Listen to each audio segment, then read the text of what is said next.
அருள் அனுபவம் பெறக்கூடிய இடம் வந்து இருகண் இணையும் இடம், இரு கண் உச்சந்தலை, இப்படி பலவேறப்பட்ட அருள் அனுபவம் பெறக்கூடிய அடியவர்களுடைய தரத்திற்கேற்ப அருள்நிலைக்கேற்ப இந்தந்த இடங்களில் நின்று அவர் காட்சி கொடுக்கிறார் அப்படின்னு.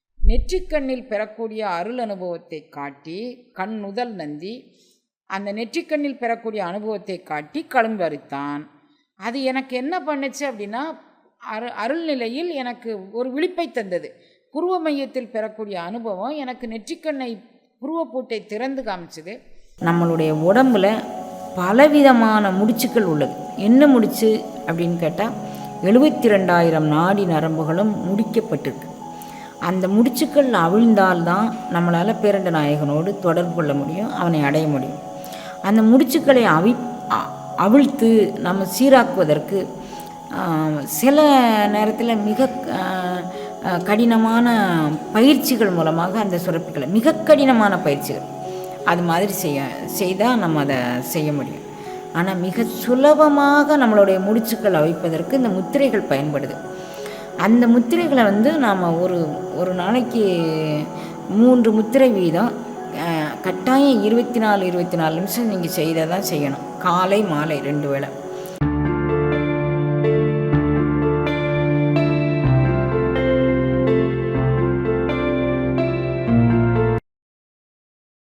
எனக்கு தாள் அனுபவம்னு ஒரு அருள் அனுபவத்தை இறைவன் கொடுத்தான்.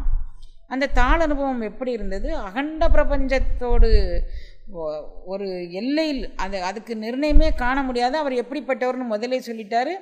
யார் அறிவார் எங்கள் அண்ணல் பெருமையை, யார் அறிவார் இதன் அகலமும் நீளம்.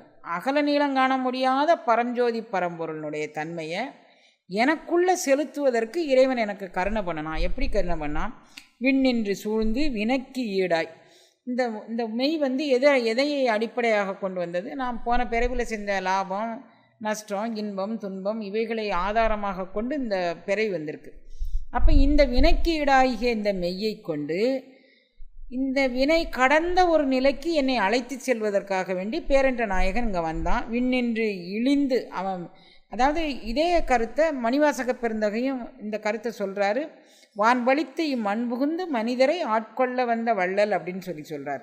அப்போ வான் பழித்து வானை விட்டுட்டு இந்த மனிதர்களை ஆட்கொள்வதற்காக வேண்டி பரம்பொருள் வருகின்றதுன்னு எல்லா அருளாளர்களும் சொல்லியிருக்கிறாங்க. அது மாதிரி இவர் சொல்கிறாரு, வானத்திலிருந்து இறங்கி வந்து, இழிந்துன்னா இறங்கி வந்து அப்படின்னு அர்த்தம். வானத்திலிருந்து இறங்கி வந்து என்னை ஆட்கொள்வதற்காக வேண்டி இறைவன் வந்தான். அதுக்கு எதுக்கு வந்தான் அப்படின்னா, தன்னின்ற தலைக்காவல் வைத்து நான் எங்கே அருள் அனுபவம் பெற வேண்டும், எது சிதம்பர விலாசம், எது அருட்பிரகாசம், எது என்னுடைய முகவரி, அவருடைய அனுபவ விலாச பிரகாசம், அந்த அருள் பேரண்ட நாயகனுடைய அருள் அனுபவம் எங்கே நிலை கொண்டு நிற்கின்றதுங்கக்கூடிய அனுபவ எல்லையை காட்டி அந்த தலைவாசலில் நின்று அதை காட்டி, அது மட்டும் அங்கே நின்று காட்டினா போதுமா அப்படின்னா, அதனுடைய பதிவாக இந்த மெய் வினைக்கு ஈடானது, நல்வினை தீவினை கலந்து வந்தது.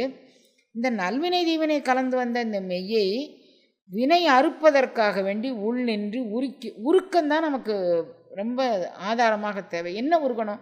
நான் என்ன தவறு செஞ்சாலும் இறைவன் சன்னிதானத்தில் இறைவனே என் முன்னால் இருப்பதாக ஒரு பாவனை வைத்துக்கொண்டு, இனி நாளைக்கு இதே தவறு செய்யக்கூடாது, இன்றைக்கு செய்த தவறுக்கு நான் உன்னிடம் மன்னிப்பு கேட்டுக்கின்றேன், என்னை அடுத்து இந்த தவறை நான் செய்யக்கூடாதுன்னு நம்ம எல்லாருமே இதை உணரணும். அப்படி உணராத பட்சத்தில் இந்த வினைக்கு ஈடாகிய இந்த உடம்புலேருந்து நமக்கு விடுதலை கிடைக்காது. அப்போ ஒவ்வொரு கணமும் நான் அதை அனுபவித்து நான் இந்த அருள் அனுபவம் பெற வேண்டும், வினைக்கு ஈடாகிய இந்த உடல்லிருந்து நான் விடுதலை ஆகணும் அப்படின்னு நம்ம இறைவன்கிட்ட வேண்டி கொண்டோம்னா, உள் நின்று உருக்கி ஓர் ஒப்பில்லா ஆனந்த கண்ணின்று காட்டி களிம்பறுத்தானே. அப்போ எல்லா அருள் அனுபவங்களும் கண்ணில் பெறக்கூடியதான அருள் அனுபவங்கிறது சிவயோகத்தில் உள்ளது. வெவ்வேறு விதமான யோகிகள் தங்களுடைய யோக அனுபவத்தை கொண்டு வெவ்வேறு விதமான அனுபவத்தை பெறுகின்றார்கள். இப்போ சிவயோகம் கண்ணில் பயிலக்கூடியது, தலையில் அனுபவ விலாசத்தை பெறக்கூடியது. உடம்பு முழுசு அந்த நிலைப்பாடு பெருகிருச்சுன்னா கண்ணில் அது ஏதோ ஒரு விதத்தில் தங்களுடைய நிலைப்பாடை உணர்ந்து அடியவர்கள் முன்னால் நிற்கும்போது இந்த அருளாளர் இந்த நிலையை அடைந்தவர்னு காட்டி கொடுக்கக்கூடிய, ஏனையோருக்கு அது தெரியாது, ஏதோ அவங்கவுங்க கற்பனைக்கு தகுந்த மாதிரி அந்த கண்ணில் நின்று மிளறக்கூடிய ஒளியை வச்சுப்பாங்க. ஆனால் அருள் அனுபவம் பெற்றவர்களுடைய கண்ணை பார்த்தா கண்ணின்று களிம்பு அறுத்தானே, இந்த ஆள் கண்ணில் பெறக்கூடிய அனுபவத்தை பெற்று களிம்பு, அதாவது ஆணவமாதி மலங்கள்ங்கிறது களிம்பு அப்படின்னு அர்த்தம். உயிருக்கு களிம்பு அனாதியானது. செம்புக்கு களிம்பு எப்படி அனாதியோ அது மாதிரி உயிருக்கு ஆணவ மலம், மாயாமலம், கண்ம மலம் அனாதியானது. அந்த அருள் அனுபவம் கிடைச்ச உடனே இந்த உடல் சார்ந்த குற்றங்கள் அனைத்தும் நீங்கிருச்சு. இந்த உடலில் ஆணவ மலம் தலைப்பட்டால் என்னை ஒருத்தங்க திட்டாங்கன்னா உடனே எனக்கு கோபம் பயங்கரமாக வரும். என்னை நான் செய்த தவறு என்னன்னு நம்ம ஒருபோதும் யாருமே உணர மாட்டோம். ஆனால் அருள் அனுபவம் தலைப்பட ஆரம்பித்த பிறகு ஒருவேளை நான் இந்த தவறு செஞ்சதுனால இப்போ எல்லாருமே யோசிக்கிறாங்க பாருங்கள். இன்றைக்கி இப்போ சாயங்காலம் ஒரு அடியோர் வரலைன்னா என்ன யார் செஞ்சுருப்பா, யாராவது ஒருத்தங்க அவங்க மனதை புண்படுத்தியிருப்பாங்களான்னு யோசிக்கிறாங்க பாருங்கள். அது நம்ம செய்தோமா அப்படிங்கிறது நம்ம எல்லாருமே உணரணும். அப்படி ஒரு நிலைப்பாடு தான் அருள் அனுபவத்தின் வாசலுக்கு நம்மளை அழைச்சிட்டு போகும். அதனால் உள்ளின்றி உருக்கி ஓர் ஒப்பில்லா ஆனந்த கண்ணின்று காட்டி களிம்பறித்தானே. அவன் நம்மளோட ஆனந்தத்தை நம்மளை கண்ணில் நின்று காட்டி கொடுத்தான். இப்போ அருள் அனுபவம் பெறக்கூடிய இடம் இருகண் இணையும் இடம், இரு கண் உச்சந்தலை, இப்படி பலவேறப்பட்ட அருள் அனுபவம் பெறக்கூடிய அடியவர்களுடைய தரத்திற்கேற்ப அருள்நிலைக்கேற்ப இந்தந்த இடங்களில் நின்று அவர் காட்சி கொடுக்குறார் அப்படின்னு சொல்கிறார். களிம்பு அறுத்தான் எங்கள் கண்ணுதல் நந்தி, களும்பு அறுத்தான் அருட்கண் விழிப்பித்து, களிம்பு அணுகாத கதிரொளி காட்டி பளிங்கில் பவளம் பதித்தான் பதியே. பளிங்குன்னா வெள்ளையாக இருக்கிறது, அதில் பவளம் பதிக்குதுன்னா நம்மளுடைய அனுபவத்தில் தோற்றப்படுவதேமா. வெள்ளையோடு வெள்ளையாக இருந்ததுன்னா எதுவுமே பளிச்சுன்னு தெரியாது. அந்த வெள்ளைக்கு மேலே ஒரு சிவப்பு இருந்ததுன்னா அது பளிச்சுன்னு தெரியும். அப்போ சூரியகலை சந்திரகலைங்கக்கூடிய இரண்டு தன்களையும் அந்த சூரியகலை அந்த செம்மைக்கலையும் இரண்டும் இணைந்து நம்மளுக்கு அருள் அனுபவத்தை தரான். எப்படி அறுத்தான்? களும்பு அறுத்தான் எங்கள் கண்ணுதல் நந்தி. நெற்றிக்கண்ணில் பெறக்கூடிய அருள் அனுபவத்தை காட்டி, கண்ணுதல் நந்தி அந்த நெற்றிக்கண்ணில் பெறக்கூடிய அனுபவத்தை காட்டி களும்பு அறுத்தான். அது எனக்கு என்ன பண்ணுச்சு அப்படின்னா, அருள்நிலையில் எனக்கு ஒரு விழிப்பை தந்தது. புருவ மையத்தில் பெறக்கூடிய அனுபவம் எனக்கு நெற்றிக்கண்ணை புருவப்பூட்டை திறந்து காமிச்சது.